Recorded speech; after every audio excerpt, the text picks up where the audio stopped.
Magandang araw mga guys, Ramar Bendo TV. Sa pangalawang pagkakataon makakapag-post ulit tayo ng video. Ang bendo machine na ito, ang issue niya ay hindi umiinit, not heating. Kanina pa po siya nakabukas pero hanggang ngayon hindi pa rin nagbabago yung temperature niya kasi hindi gumagana yung pag-heating niya. So, ito yung mga common issue sa bendo machine na pwede nating remedyohan ng ligtas. Kung ang bendo machine nyo ay hindi nyo na nagagamit dahil hindi gumagana yung heating niya, matagal ng time nyo na hindi ginagamit, o di kaya nasa mga malalayong lugar kayo, ay dali sa service center o ay magpa-home service kasi sayang naman kasi yung magagastos. So check nyo dito mga kabendo, baka isa ito sa mga problem ng bendo machine nyo, pwede makatulong sa inyo.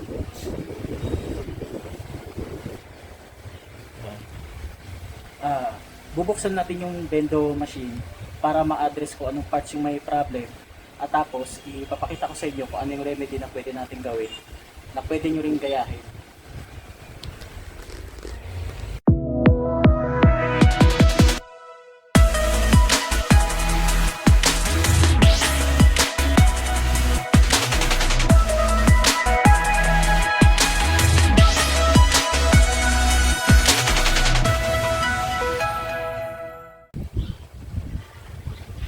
So ito guys, baklas na po yung likuran ng ating bendo machine. Pero bago nyo gawin yung ganitong remedy, make sure na naka-unplug yung naka-unplug po yung bendo machine po natin para ligtas po yung gagawin. Ayan. Ang sinasabi ko pong parts na pwede nyong i-check kapag no heating ay ito. Ito po yung thermal nya, yan. Tinuturo ng flat screw ko. Tapos meron siyang bilog sa ibabaw. Yan po yung pipindutin natin. Kasi usual kapag yan po yung sira, dahil sumobra na po yung init niya, normally po nagdi-disconnect yung contact niya sa loob. So ang gagawin lang natin, ipe-press po natin siya. Yan. Yan. So kung narinig niyo po yun, ibig sabihin nag-connect na po ulit yung contact niya. Meron pa po kayong isang pwedeng gawin. Yan. Meron pa po siyang isang spare dito sa kabila. Yan. Itong mga wire na to, pwede nyo ilipat doon. Tapos, testingin nyo lang ulit yung bendo machine. Yan. After nyong maremedyohan yung bendo machine, na-press po natin yung pindutan ng thermal. So, tetestingin na po natin yung bendo machine natin kung umiinit na po ba siya.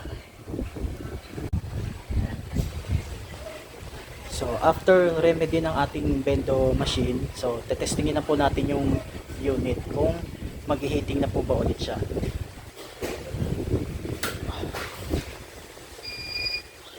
So, tumunog yung buzzer. So, ayan. Hihintayin natin hanggang sa matapos yung heating niya. Then, ready for testing na po ulit.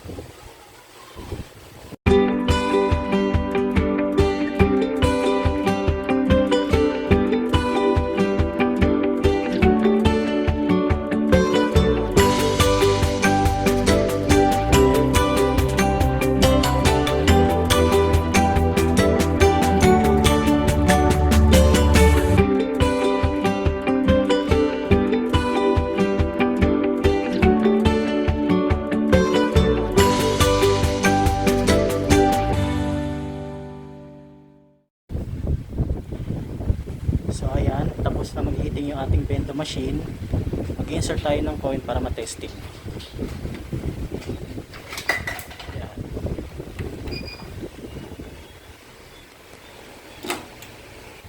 So, okay na yung bendo machine natin. Gumagana na ulit. So ayan po, okay na yung bendo machine. Nakikita nyo naman, gumagana na po siya. So yun po yung remedy natin kapag not heating. Usually isa lang po yun sa mga pwedeng i-check natin kapag hindi umiinit yung bendo machine. Pero kung tutusin talaga, may iba pang case kung bakit hindi nag-heating yung bendo machine. So yung tinuro ko kanina, isa lang yun sa mga sample na pwede nating maayos ng tayo-tayo lang yung gagawa. So sana nakatulong sa inyo, makakatulong rin sa iba. So see you on the next video.